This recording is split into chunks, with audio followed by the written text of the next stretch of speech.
Between August 1942 and February 1943, the war between the Soviet Union and the German Third Reich with its allies took place for the control of the city of Stalingrad. The main objective was access to the oil wells of the Caucasus.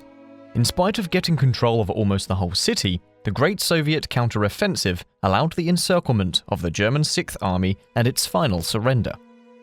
Shortly before the outbreak of the Second World War, Adolf Hitler secretly negotiated the so-called Molotov-Ribbentrop Pact with Joseph Stalin, a non-aggression pact by which two respective zones of influence were created in Europe for both the Third Reich and the Soviet Union. But after a successful campaign in the continent against his enemies, Hitler set his eyes on Eastern Europe, particularly on the Soviet Union, thus breaking the peace with Stalin. Adolf Hitler intended to turn the Soviet territory into a kind of colony of Greater Germany. To this end, Hitler launched Operation Barbarossa on the 22nd of June 1941, deploying poorly equipped and trained troops from a coalition of countries aligned with the Third Reich. Hitler estimated that the conquest of such a vast territory would be completed before the arrival of winter. He was wrong. By December 1941, plans were not developing as anticipated. Leningrad and Sevastopol were still resisting, and the offensive to capture Moscow had ultimately failed. The Soviet High Command had managed to deploy sufficient reserve units, in addition to the Siberian divisions commanded by Georgy Zhukov. After this fiasco, Hitler decided to launch the so-called Case Blue the following year. That operation consisted of going to the oil wells in the Caucasus and appropriating them, due to the pressing need for oil reserves that afflicted the Third Reich. In June 1942, Hitler and Field Marshal Fyodor von Bock planned Case Blue. Although the Soviets had discovered the plans for the operation, Stalin was convinced that the real target was still Moscow. After the imminent fall of Sevastopol at the end of June, the Germans launched themselves on Voronezh. Despite the rapid advance, Hitler made the decision to divide his army from the south. While one group was ordered to head for the oil resources of the Caucasus, Group A, another group was to cover the left flank of the former, advancing towards the Don and Volga rivers, Group B. In this group were the 6th Army, under the command of the inexperienced Friedrich Paulus, and the 4th Panzer Army of Hermann Hoth. After the fall of the city of Rostov on July 24th, known as the Gateway to the Caucasus, and seeing the German advance, Stalin issued Order No. 227, famous for the phrase, "not a step back," invoking military and civilians not to leave Stalingrad. However, many specialized workers were to be transferred to the industrial centers of the Urals. In light of the overwhelming advance destroying Soviet armies, Hitler rethought his objectives and tried to convince himself that the capture of the city of Stalingrad would not only gain him a great symbolic victory, but would also open the doors to the Caucasus.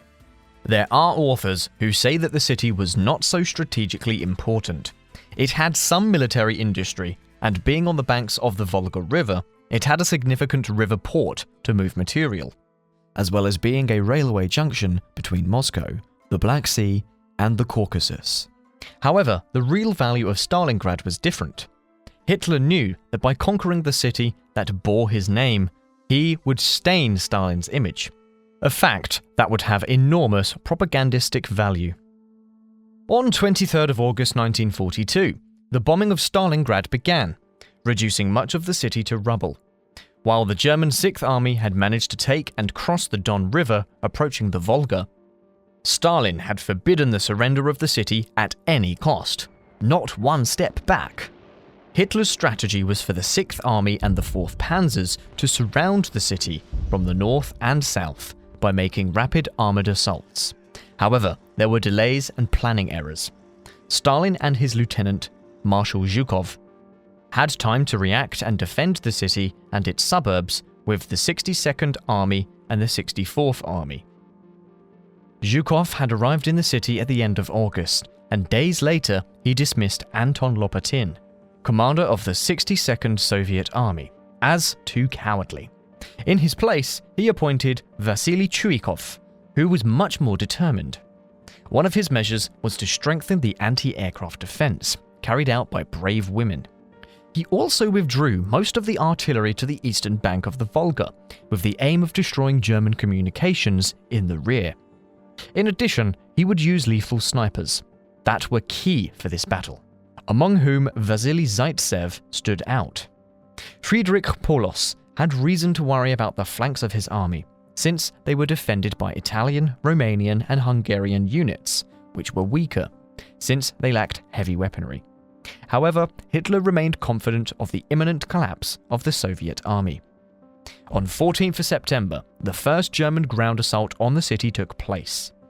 Stalin used the reformed 13th Guards Rifle Division under the command of Alexander Rodimptsev, who was a veteran of the Battle of Guadalajara in the Spanish Civil War, to prevent the Germans from dominating the Volga.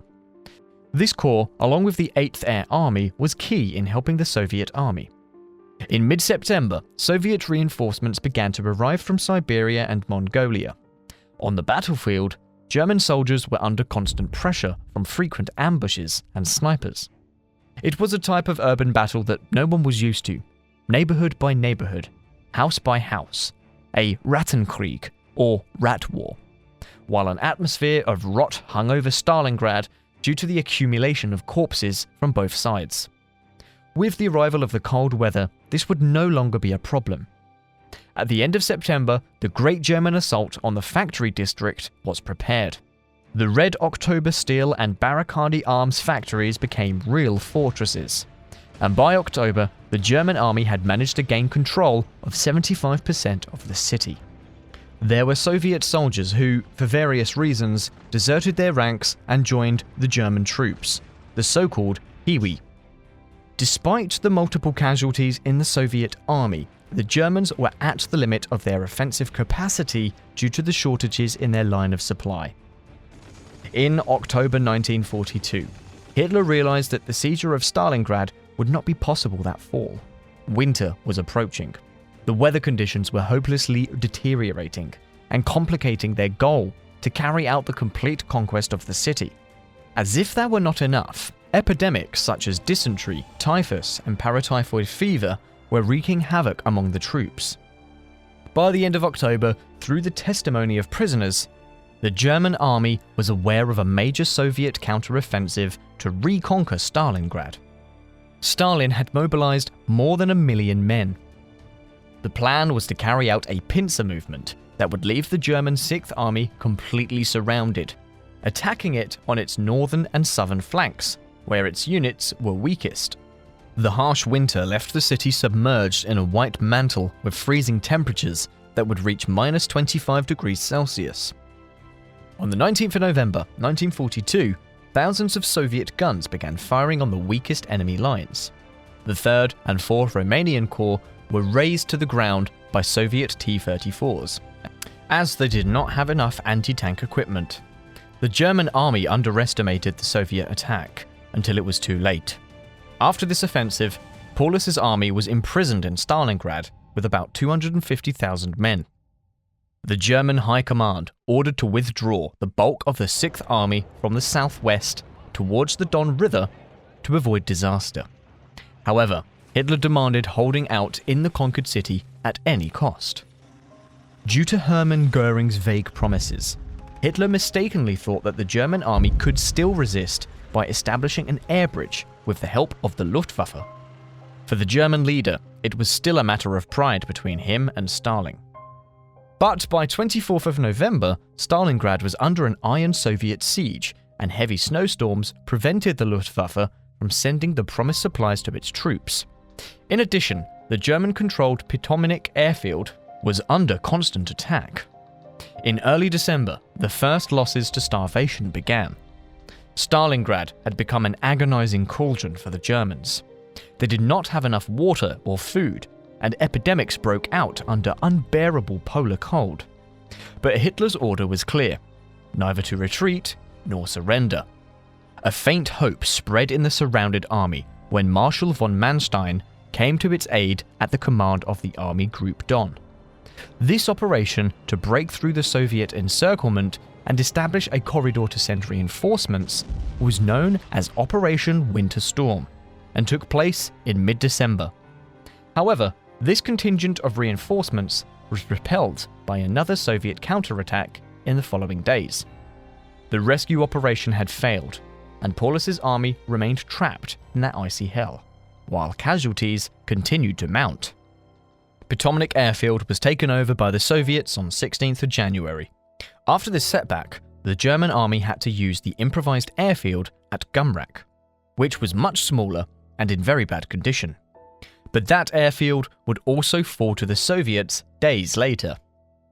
From this point on, the supplies would be dropped in by parachute, but they rarely managed to reach their destination. Friedrich Paulus soon realized that for Hitler, the lives of his soldiers were of no importance. On the 30th of January, he was even promoted to Field Marshal. To Paulus's surprise, this promotion was accompanied by a note encouraging him to give his life in battle. Up until that point, no German Field Marshal had been captured by the enemy. Hitler expected from Paulus a glorious fight until the last man fell. No surrender under any circumstances. However, to the Führer's dismay, the next day, with the Soviets on his doorstep, Paulus allowed himself to be captured. He would surrender with an army of 91,000 men, of whom only 5,000 would survive until the end of the war.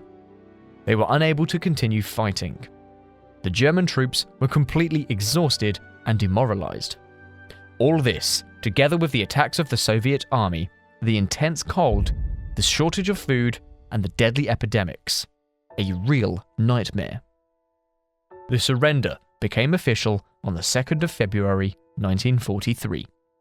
In spite of this, some 11,000 German soldiers would continue to fight on their own, until the Soviets quashed the last pockets of resistance at the beginning of March. The Battle of Stalingrad meant that the Germans lost the advantage in World War II. With estimated casualties running to about 2 million people, including soldiers from both sides, and Soviet civilians, this battle is considered the bloodiest in human history.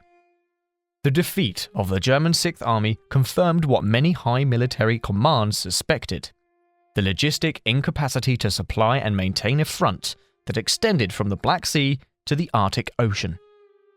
Later, the last offensive of the Third Reich on Soviet soil would take place at the Battle of Kursk in July and August 1943.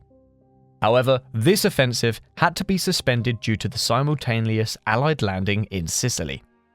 After these failures, some officers were of the opinion that Hitler's arrogance was leading them to the most absolute disaster. Some even conspired against him in a failed attack on the 20th of July 1944, Operation Valkyrie. The consequences for the Third Reich were devastating.